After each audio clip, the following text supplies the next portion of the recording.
All right, again, Core Club members, April 3rd, video plays, in-season training 2019, and we are privileged to have our March guest with us from our success interview, Jason Baker. So hopefully you've listened to the call with Jason. Great information in that, and we once again want to thank Jason for taking out the time.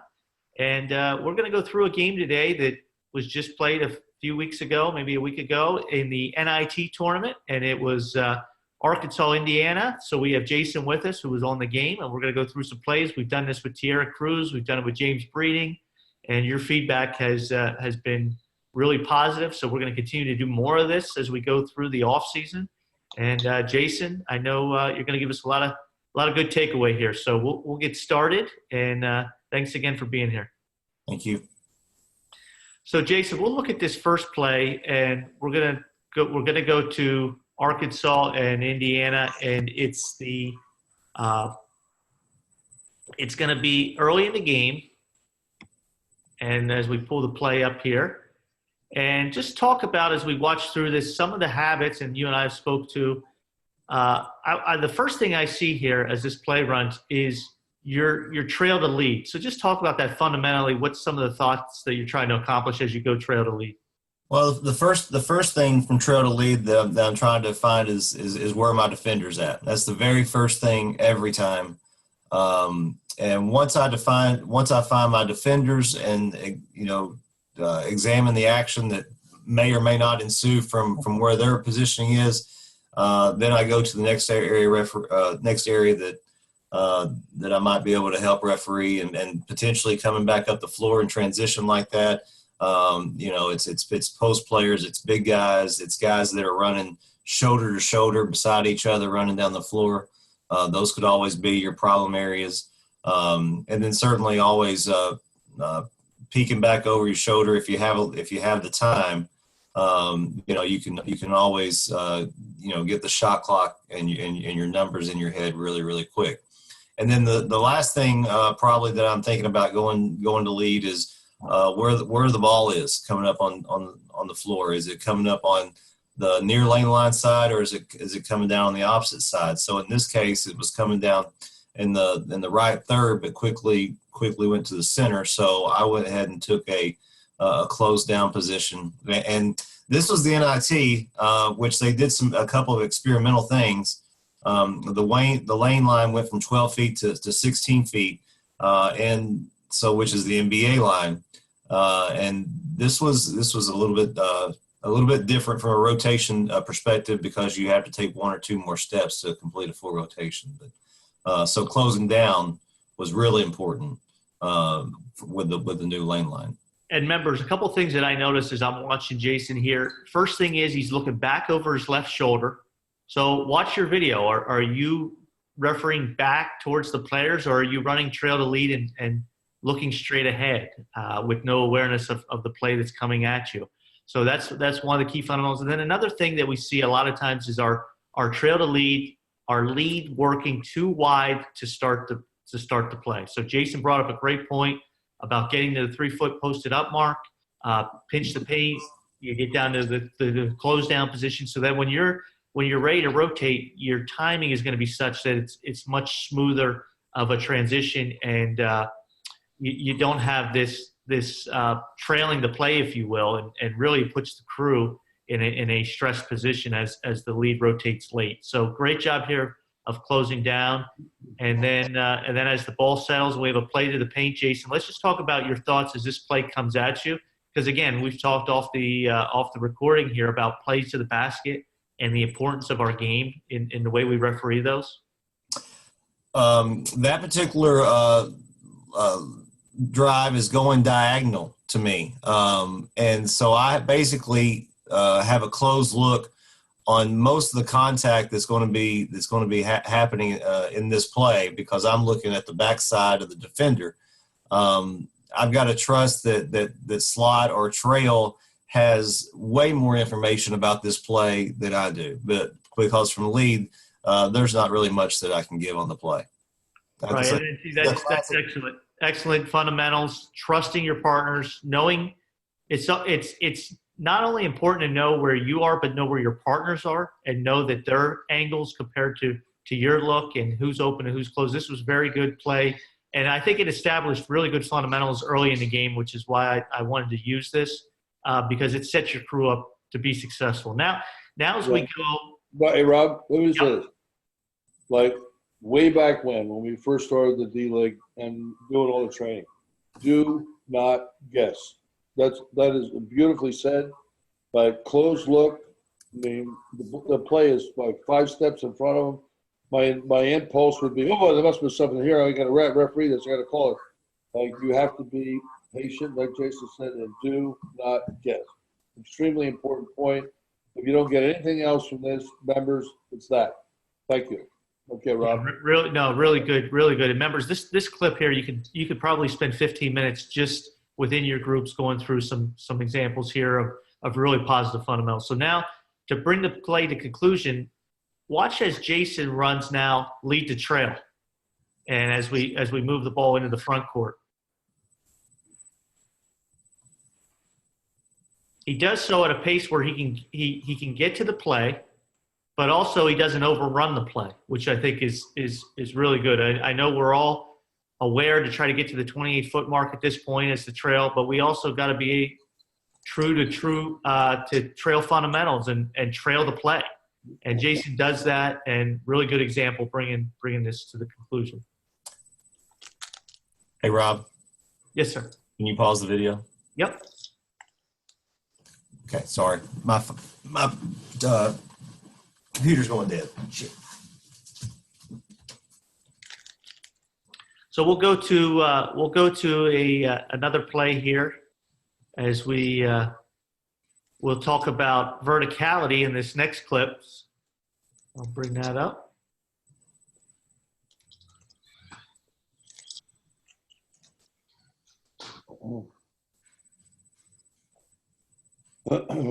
Boy, we've certainly had enough for verticality plays this year. Oh, absolutely. Well, and I want to just kind of, as you kind of set this up, I want to remind the members that some of the best decisions, the very best decisions we make, are when we do not blow the whistle, when we reward the defender. I just saw a tweet from Debbie Williams a couple of days ago. It was the coordinator of the Big East women's officials, and she told them she has a player coaching background. It says, respect the work of the defender. And just remember that these teams spend better than 50% of their time on defense. So we want to make sure we have quality calls at the rim. And when the defender is in a vertical position, he worked hard to get there, he or she. That's an important point of officiating and processing plays from the lead. Yeah, and as Jason loads his computer and powers up here, Ed, we'll talk about this. Just the fundamentals here as this play develops. Jason, again, in a great position, open to the play. And then once the offensive player beats his primary defender, Jason's eyes immediately go to the secondary defender, number 22. Yeah. And that's a great fundamental because that is the next person who can hurt us on this play. And when doing that, we know that the defender's obtained a legal guarding position and now maintains it, moving laterally, obliquely, retreating. Either of those three he can do legally. And walls up and makes a really good play, legal play at the rim, and out of bounds was the correct call. But I really like members, look, when you're breaking down your video and the offensive player clears like that, and now the next person that's going to hurt you is that secondary defender. Hit the pause and look at your sight lines. And and that's a discipline. If you watch this and you look at that kind of thing over and over and over again, you'll get to the point where you'll go to that defender. But your tendency is to stay on the ball or things that happen out at the elbow or the beginning of the play. Really good. We got Jason back. So we're going to go to a couple plays and a couple examples here of projection. We're going to talk a lot about projection, presence, personality, as we always do moving into the off season. I think that's one of the areas that if you can strengthen that will really show well in a camp setting. So as we move towards our camp preparation, we're going to talk a lot about presence. So let's watch this first clip in regard to presence on an out of bounds play. And Jason's back with us, so we'll watch.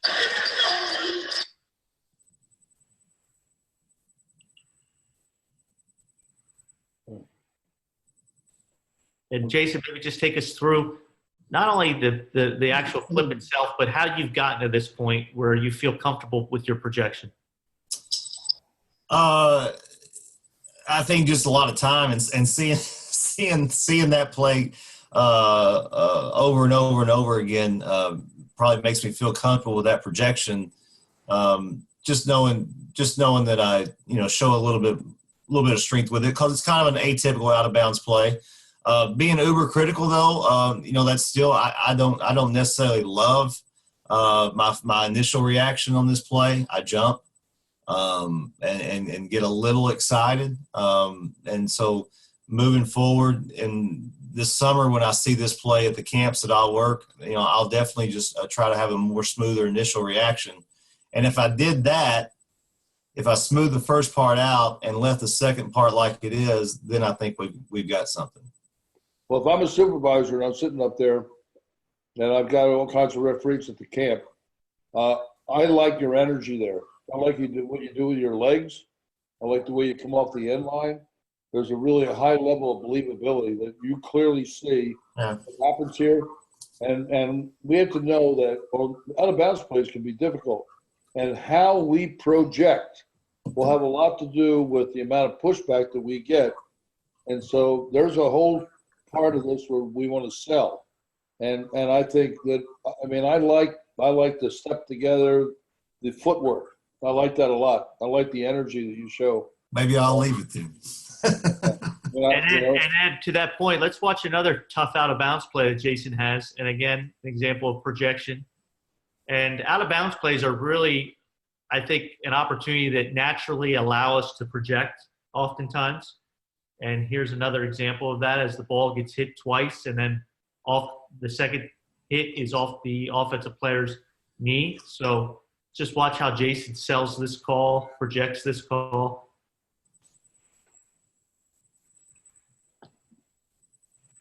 And just know, members, look, anytime you are changing a possession is what it's all about. If I'm a coach, I want the ball because I can't score without it. So anytime that you make a decision that changes possession, and in this case, it's off the offensive player's leg, the defenders get it. That's a very important call, and you want to make sure that you give a projection like, I got this. I know what this is, and let me show you. Yeah, and here's another example of projection, but it also is involving a play call, and really good patience by Jason. And take us through this as now we're in the second half. Jason's in the center slot position. Play opens up to him. We talk again about open versus closed looks. And maybe let's talk about that first, and then the projection of the call. And again, just the patience of not jumping the play. Well, initially, this gets in my primary really quick. So, right now I'm not even thinking about that play when it's on the far lane line, but then it immediately opens up to me. And then I've got to make a decision on the play because there is definitely action. And I know that I'm the only person that can see this play. I've got the A look. So I just naturally fire right on it. And it opens up really good. I can clearly see that it's hand on ball. And just jump on it. So. And I know we've said it 100 times, and we'll probably say it 100 more, members. When the defender hits the ball, we have two options: jump ball or no call. We cannot have traveling when the defender hits the ball. So as the offensive player returns to the floor here, we have a jump ball. Should the ball have came loose here, we would have had a play on. So really good patience demonstrated by Jason and projection, I think, at the end of the play. Look, all the games I watch, that play right there becomes a challenging play because the lead that looks like a foul. So the lead's angle, that looks like a foul. But he doesn't have all the information. There's tremendous discipline there. only one referee on the floor. That right there, that video is something that you could use forever. And that's a tremendous teaching point. The only referee on the floor who can see the play is Jason in the center position, and he processes the play and makes the correct decision. He rewards the defender. Think about how frustrating it would be if you're working your butt off as a defender and you do that and somebody in a position who can't see blows a whistle, calls a foul. It does happen. And then there's a level of frustration that changes the emotional demeanor of the game. Jason, this next clip here, we see 61-58, 6.4 seconds left. And these are the types of situations that I think we need to talk more about collectively in groups. And I know we referenced our peer group on the call earlier. And these types of plays, I like to refer to it as total game awareness. So we need to know, especially coming off a stoppage. We have something that caused a stoppage, so now we have a throw-in. So it gives us an opportunity to mentally reset without the ball being live. And just take us through your thoughts here, because Arkansas now has the ball down by 3 with 6.4 seconds left at the end of the game. Mm-hmm. Go through just kind of where you're at mentally and your self-talk before this play happens. This play is coming out of a timeout, so we were a little tipped off before the play that we didn't have to referee real pure because Indiana was going to take a foul here, being down by 3. So the thought process is you know what they want, so give them what they want.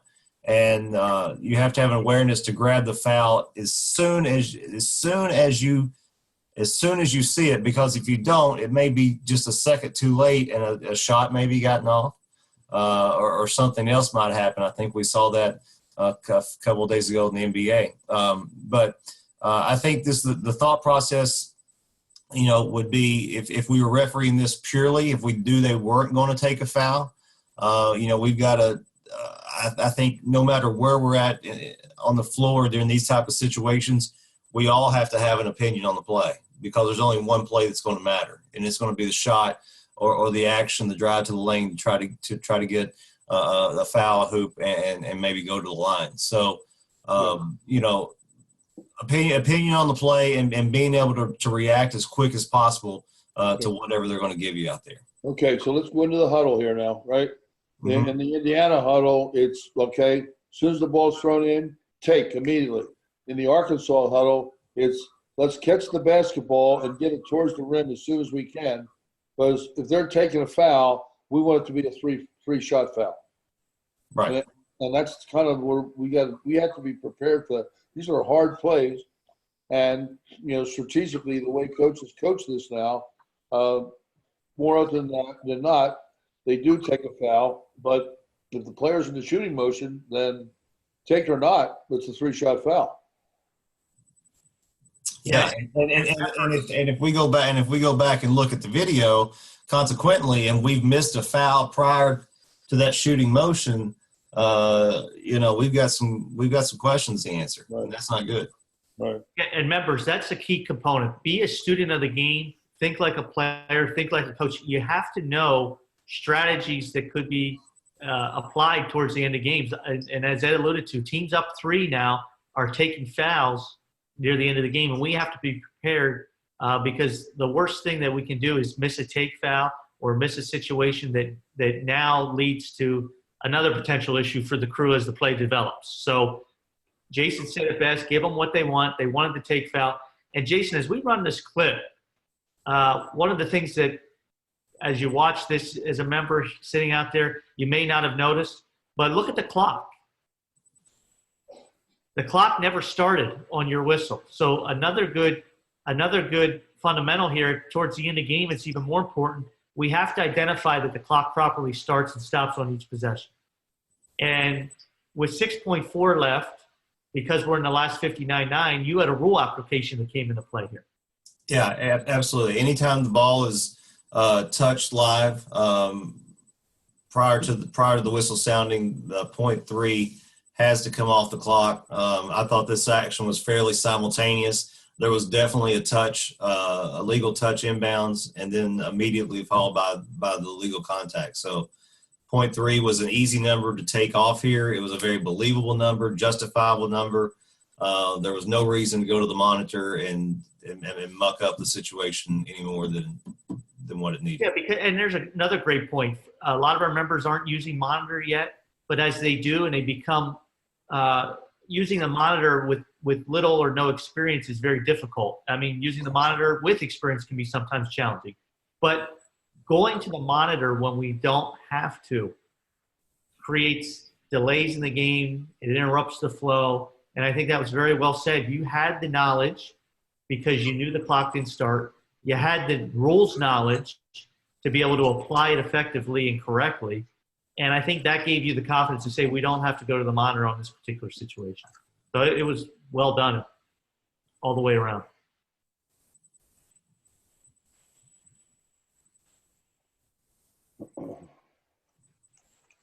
Jason, going to another example of clock awareness, I just want to take us through as we go back in the game now to the end of the first half. We have a throw in again with coming off a stoppage of play. So we have a dead ball situation, so we can mentally kind of recalibrate here. 3.7 on the game clock, 2 seconds on the shot clock. You're the trail, so just kind of put this into your mindset here on this play as well.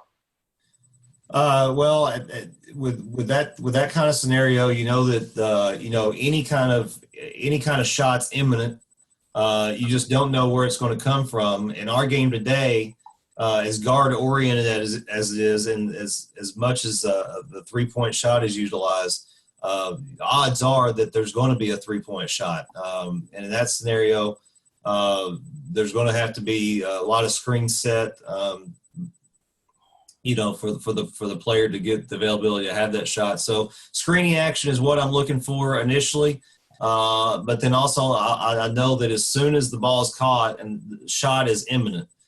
So I have to find the defender, have to find the point of contact, have to, we talk about, in this type of scenario, finding the feet's not near as important as finding the defender and finding the possible foul to make a judgment on. And then also, obviously, we have to make a decision on shot clock awareness and, did he get it out of his hand? Now, this particular play kind of broke. There was a hold prior to the ball being possessed. And I don't think that the clock even start on this play. I can't really remember. I believe it was 3.7 to start. 3. Yeah. And so it went down to 3.2. 3.7 went down to 3.2. To be totally honest on this play, looking back on it, that clock should never have started. Because we have the illegal contact occurs prior to the ball being tipped. So that would have been a nice one to catch at the time. We were all a little bit confused because we were playing NIT rules about whether this would be a 2-shot foul or not, and it was, because this was the second foul under 2 minutes. There was some confusion with the announcers. They thought we were shooting because they thought that we had deemed that the offensive player possessed it. We did not. It was just purely a administration. And again, members, easy clock fix, because if you know when the possession starts at 3.7, now you see it go to 3.2, real easy fix. No monitor necessary, and really the nearest official to the table can do so without even conferencing. This could be done very quickly. Yep, that's critical. And fix the clock right away. 100%. And if you're thinking that good, you've got a high level of concentration going too. I would agree. Yep. Yeah, this is not something that's going to happen overnight. This takes a lot of work, a lot of clock work, and a lot of security in your game to know that you can manage the game down to those small details. Because let's face it, as we are lesser experienced in different environments, we start out trying to get fouls and violations. We've all heard that. Hey, just get fouls and violations, stay primary. And then we start to evolve and we start to build layers of experience, as Ed alludes to. And that's how we get to this at the end of the day. The other thing that I noticed, and you referenced the fouls, and at the end of these clock plays, this is another situation where knowing the fouls, does the team have a foul to take? Because strategically, that would be another place where we could take a foul, just because it's not at the end of the game, but just to make them take some time off the clock and have to administer the throw-in with less time on the clock. If we only had 5 fouls and it wasn't the 6th foul, and the next one would put us in the one-on-one bonus. So knowing all that total game awareness will help us be really prepared for those types of situations.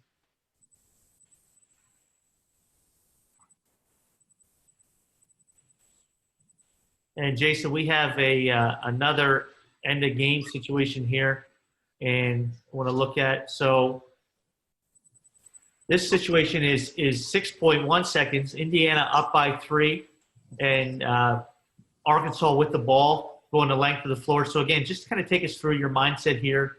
Offensive team down by 3, 6.1, and it looks like both teams are in the bonus with this situation because of your rules. You're playing the 15th foul. Correct. So the next one would put them in the bonus. This was a very interesting situation. Maybe one I'd never experienced before. Indiana's coach wanted Indiana's players to take a foul right about there as he crossed half court, and the player never did. There was a timeout prior to this possession. The coach had told making sure all 3 referees know we're taking a foul here. And so that's exactly what we're expecting. But at this point, when it doesn't come right there, you know that this play is going to continue to develop. And once that happens, you just got to be in a pure referee mindset. Now, with the score being 63-60, we know that anything close, any illegal contact that we deem, maybe just slightly more than marginal, we need to put air in the whistle on the play and put the guy on the line. So that's the mindset that I have. After they don't take the foul, I'm refereeing this play about as pure as I possibly can. Yeah, really, really good insight. And again, another situation, end of game, where if you're not focused at the end of the game and you're not aware of all these components that are part of your game, that's when errors can happen. Because look, let's face it, errors can happen if we have all the answers and all the components of the play. I mean, these are challenging sometimes, and sometimes we're just on the wrong end of the bounce of the ball. Mm-hmm. And the old adage, it's better to be lucky than good. There's sometimes where that's true. And the best referees get in really difficult situations because the play just doesn't break for them. And we've all been there. So we're just trying to give you some tools here to better prepare yourself, particularly when there's a stoppage in play, we have a throw in, and we can have that mental reset, if you will. And Jason, I appreciate you taking the time to go through these. We've really given the members a lot to chew on and to digest here as they go into their off-season development. Anything that you would say as we close out here, just in assessment and preparation for their camp season coming? Well, I think that I'm going to be just like you are. We're going to be going to camp in July, and so we live in a world now where this is a full-time avocation, good or bad, and if you have the passion for it to become a vocation, it certainly can, but it's going to take a lot of hard work. And I think that we live in a society right now that we have to have instant gratification, no matter what it is, with social media and the technology and the information that we have at our fingertips. We want everything to happen so quick. And that's simply not the nature of this business. The nature of this business, because of the brand and the money that's in basketball officiating now, there are literally thousands of referees trying to get a little piece of this pie every year. And it's hard, and it's hard to do it, but once you do, it's extremely rewarding.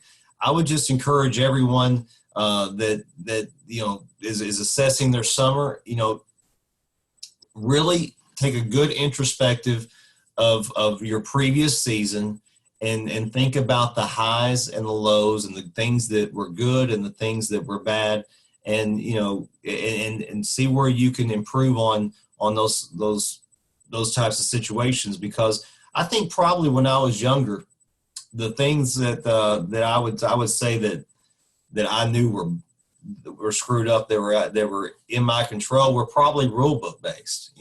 Probably misapplication of rules, or just simply not knowing the rules on the spot.